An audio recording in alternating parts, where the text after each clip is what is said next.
Hi friends, my name is Akil Ahmed, and in this particular video tutorial we will talk about the primary key in SQL Server. So the agenda of today's video tutorial is what is a primary key constants in SQL Server. So a primary key constants is a special type of constants in SQL Server that ensures the uniqueness and integrity of a table's data. Primary key is used to uniquely identify each row in a table and allows for efficient querying and joining of the data. A primary key constants can be applied to one or more columns in a table and can consist of either a single column or a combination of columns. So if you use the combination of columns to create a primary key, then such key is called as composite primary key. And when we create a primary key on a column on a table, then the SQL Server internally creates a cluster index on that particular column in the SQL Server table. So the syntax to create a primary key on a table is alter table, table name, add constants, and the constants name primary key and the list of columns. So why is a primary key constants is important? So a primary key constants is important for several reasons. The first reason is that it ensures that each row in a table is unique, preventing duplicate data from being inserted. Now second one is that it provides a way to efficiently search for data by allowing for fast lookup of specific rows. Because it creates a cluster index on the column, thus the lookup will be faster. Third, it enables the creation of foreign key constants, which are used to ensure the referential integrity between the related tables. So when we create a primary key, so it internally creates a cluster index, and then the same primary key can be used in another table as a foreign key. So let's see how we can create the primary key constants in a SQL Server table. So let's jump to the demo. I have table here, customer table, and we have the ID, first name, last name, and the email columns. And I want to create the primary key on the ID column so that the ID column can be uniquely identified in the table, and then no two customers' ID should be same. And when we will create a primary key, then internally it will create a cluster index on the customer table. And because of that, the search will be faster on this particular table on the ID column. So let's try to create a primary key on the customer table. So right now we have the customer table, and if you refresh the keys, so right now there is no key on this particular table, and even the customer table is empty. And right now if you check the indexes, so currently there are no indexes on this particular table. Okay, so there are two ways to create the primary key on a table. The first option is that you can create the primary key while creating the table itself, and the second option is that you can create the primary key later to the table once the table already exists. So let's see how we can create a primary key while creating the table. So this is the create table statement of the table.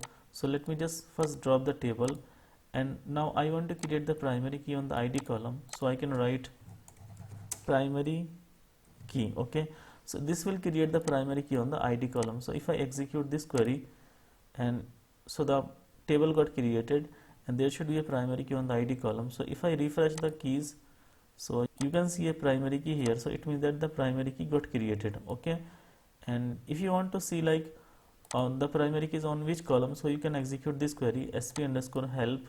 So if you execute this one, so you can see a index name here, pk customer id, and it exists on the id column, and it is clustered unique primary key. Okay, another option to check the primary key is that you can execute this query sp underscore help index and the table name.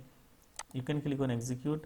So here you can see that this is the pk underscore customer, this is the index name, and this is clustered unique primary key, and the keys is the id column. So the primary key exists on the id column.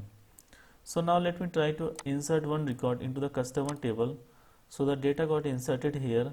Now the thing is, if you will try to insert the same id into the table again, then it won't let you insert, because you cannot insert the same id into the primary key. So suppose if I pass the value as 1, and if you will try to execute this query, then it will fail. So it is saying that violation of primary key constant, this one cannot insert duplicate key in the object customer.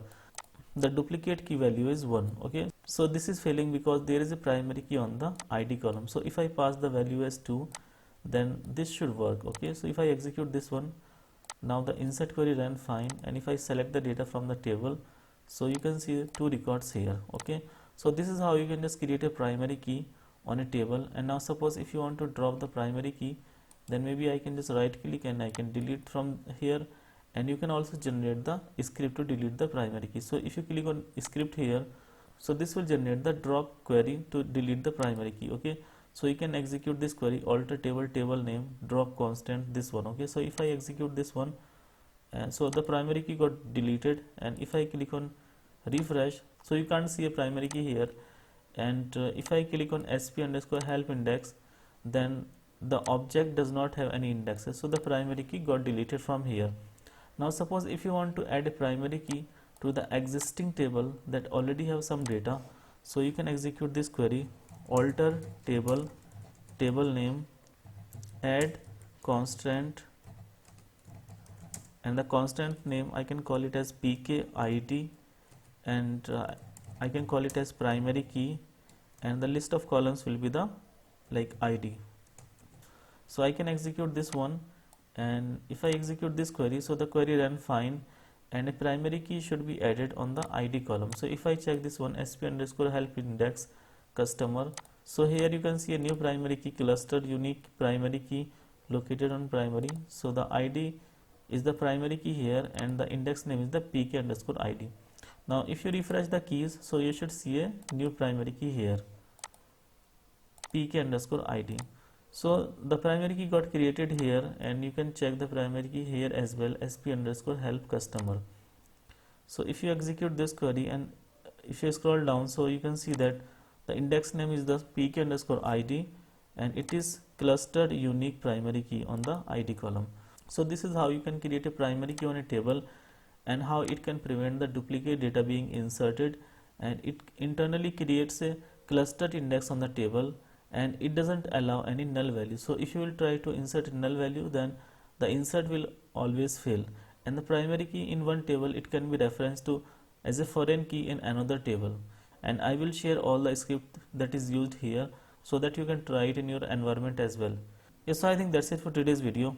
Thank you guys for watching the video, and if you like the video, then please click the like button, do subscribe to our channel, press the bell icon and click on all, so that you will be notified every time I upload a new video. Thank you so much.